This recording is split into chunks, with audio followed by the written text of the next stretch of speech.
You know we've got a lot of parenting resources, no exception today. We're getting clear on the teenagers, how to be a better parent to your teenager.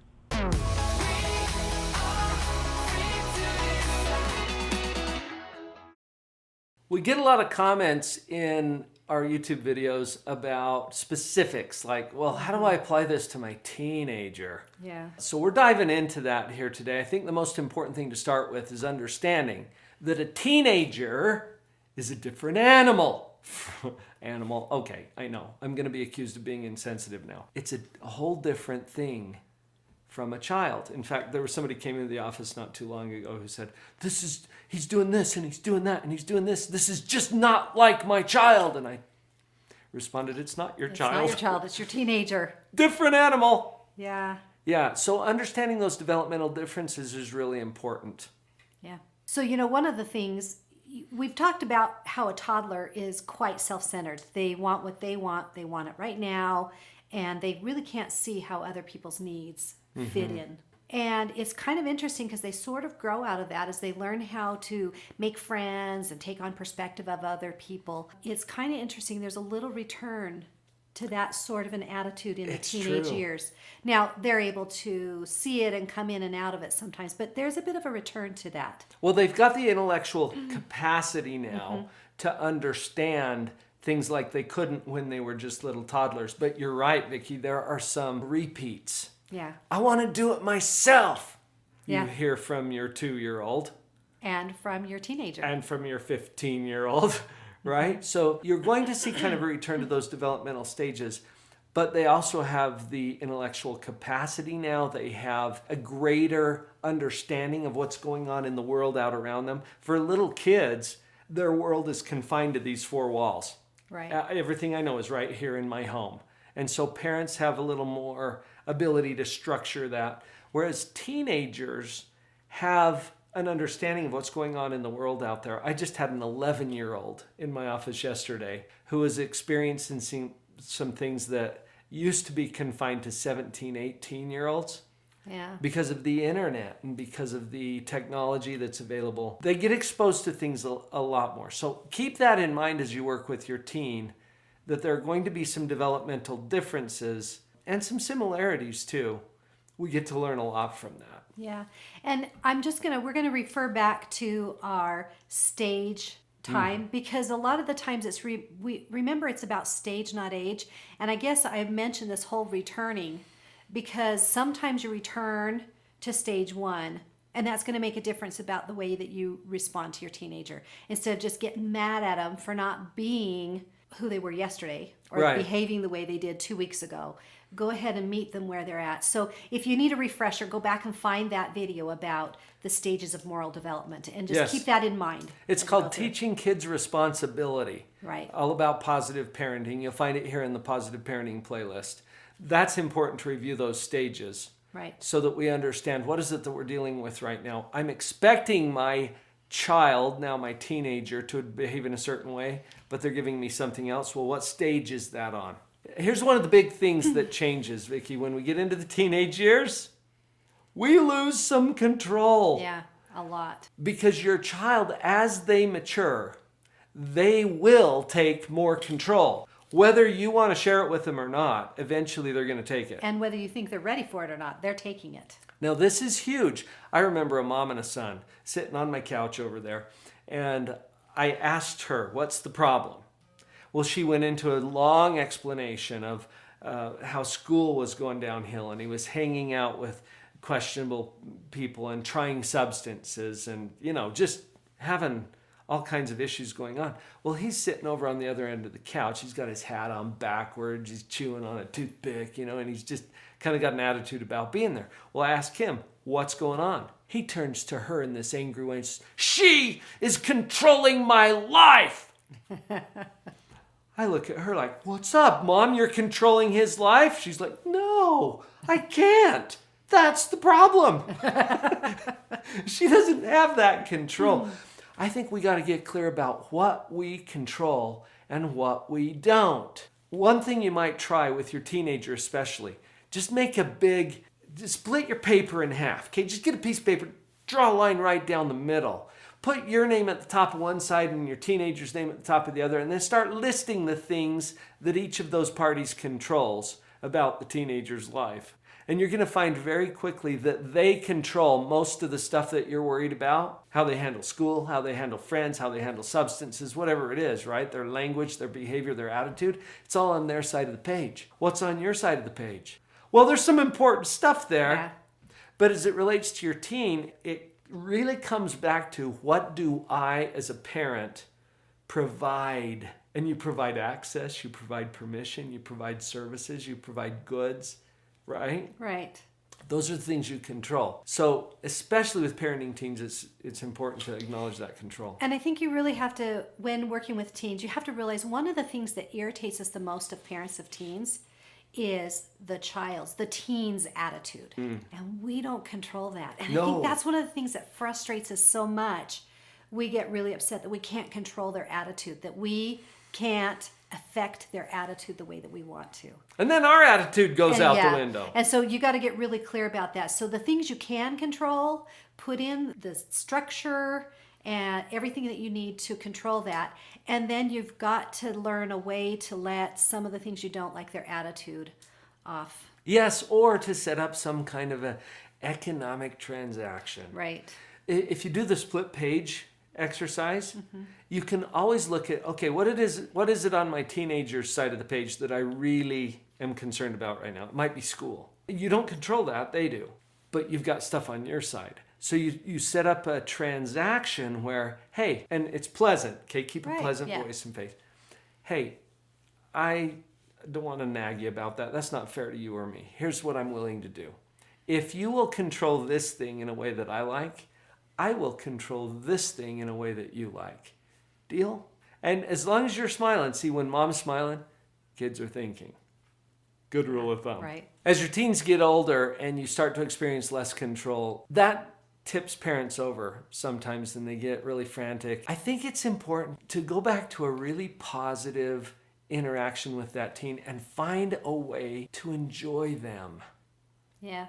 This can be so tricky, but you try to start seeing them for the new individual that they are. Somebody you're just meeting maybe, and be willing to look for some qualities and some characteristics, some humor, different things that you really like about your teen. This carries some power when you're working with teens because they will respond much more favorably to someone who likes them and enjoys them.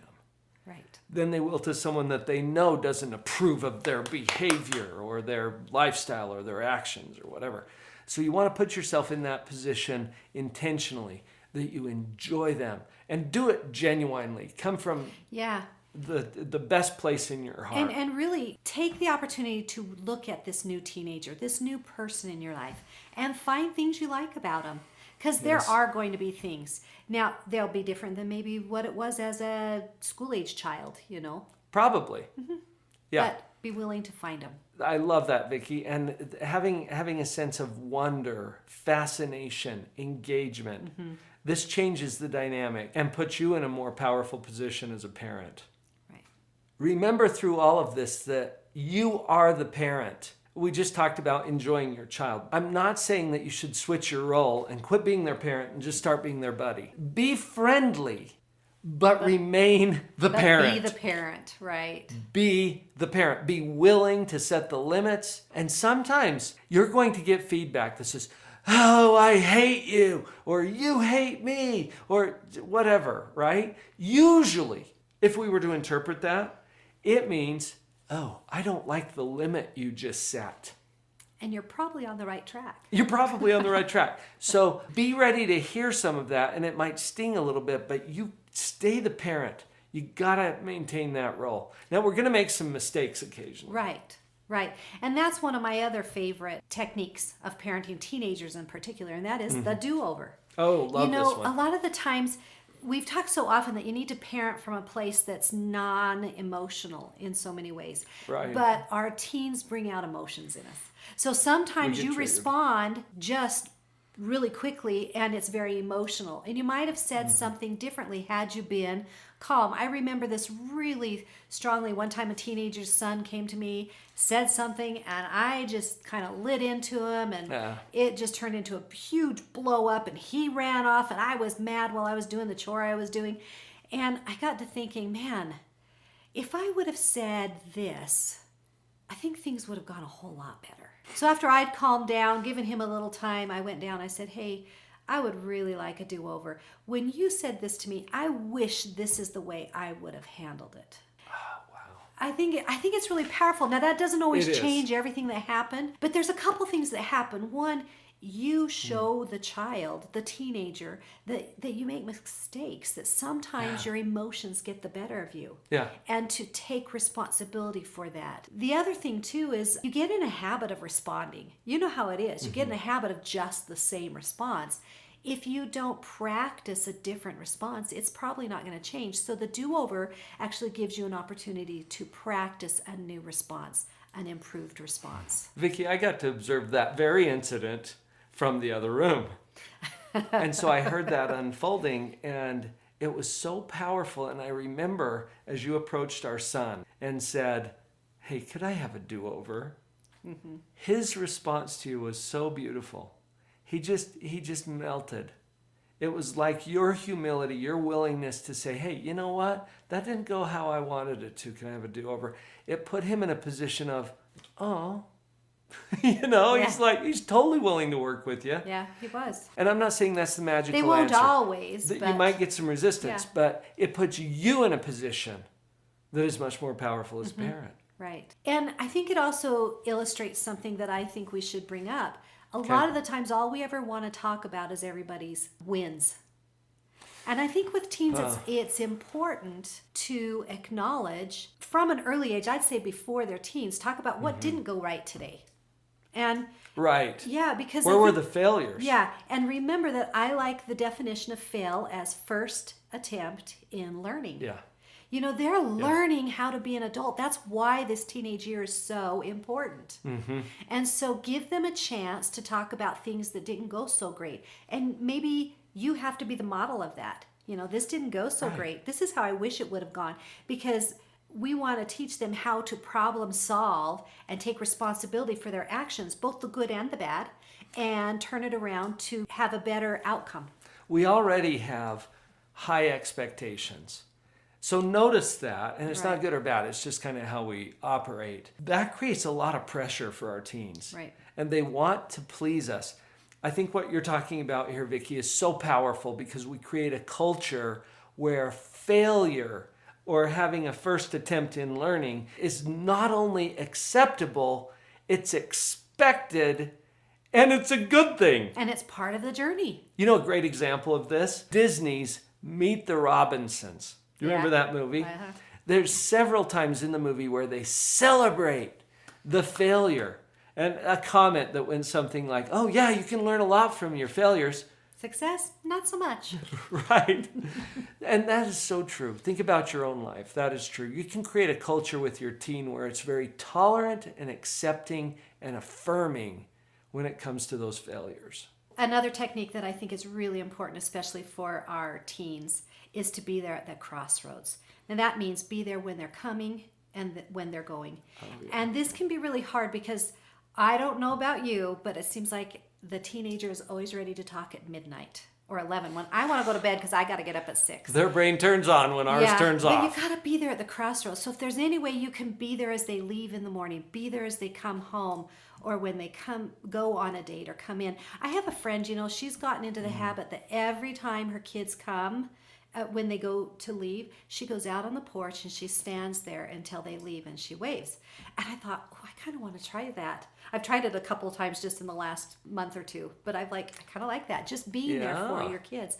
But I think it's important to try to be there in their crossroads, whatever their crossroads are. Now, we all have different circumstances, and I know a lot of you are working, and I did and too. You've got heavy responsibilities, and it's hard to sometimes arrange all of the logistics for that. And that's why I think like you said with this mom who wanted to do it this way. You find your way. What is it that represents to you that you're there, you're present, you're observing their life, you're participating, you're their cheerleader. Right. And you're there at the crossroads, as you said. It helps, right, to get more specific. Teenagers are different from kids. We've got a lot more resources for you. In fact, right over here, you can check out some of the resources Vicki and I are putting together to be part of your parenting team. I saw her standing in the street alone.